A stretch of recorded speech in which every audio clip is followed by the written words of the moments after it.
તો પાટણ શહેરમાં ધોધમાર વરસાદથી પાણી જ પાણીના દ્રશ્યો જોવા મળી રહ્યા છે, જેમાં પદમનાથથી રામનગરને જોડતો જે માર્ગ છે તે પાણીમાં ગરકાવ થઈ ગયો છે।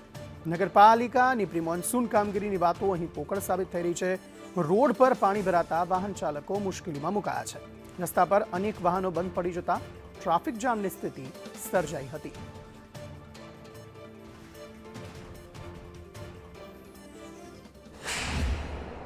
પાટણમાં વહેલી સવારે જે 1 થી 1.5 કલાક વરસાદ પડ્યો હતો, 45 mm વરસાદ પડ્યો હતો ને ત્યારબાદ અલગ અલગ વિસ્તારોના અંદર જે પાણી ભરાયા છે, કહેવા માંગીશ કે જે 4 થી 5 કલાક થઈ ગયા છે વરસાદે વિરામ લીધે, પરંતુ આ પાટણનો પદમનાથ વિસ્તાર છે કે જ્યાં સુધી હજુ સુધી પણ પાણી ભરાયેલા રહે છે। આ એ વિસ્તાર છે જે પોસ્ટ વિસ્તાર કહેવામાં આવે છે, રહેણાંક વિસ્તાર છે।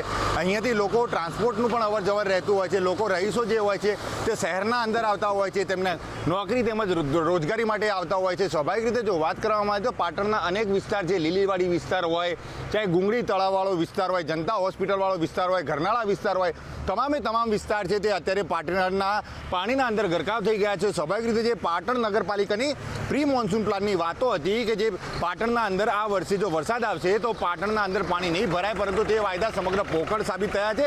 કારણ કે આ જે દ્રશ્યો છે તે પાટણ નગરપાલિકાના વિસ્તારના જ છે કે જ્યાં આગળ હજુ સુધી કલાકો સુધી પાણી હજી ભરાયેલા રહે છે। સ્વાભાવિક રીતે જે આવનારા સમયના અંદર જે લાંબા સમય સુધી વરસાદ આવશે, જે ભારેથી અતિ ભારે વરસાદ આવવાની આગાહી હવામાન ખાતા દ્વારા આપવામાં આવી છે, ત્યારે શું પરિસ્થિતિ રહે છે તે પણ હવે જોવાનું રહ્યું। યશવંત પટેલ, સંદેશ ન્યૂઝ, પાટણ।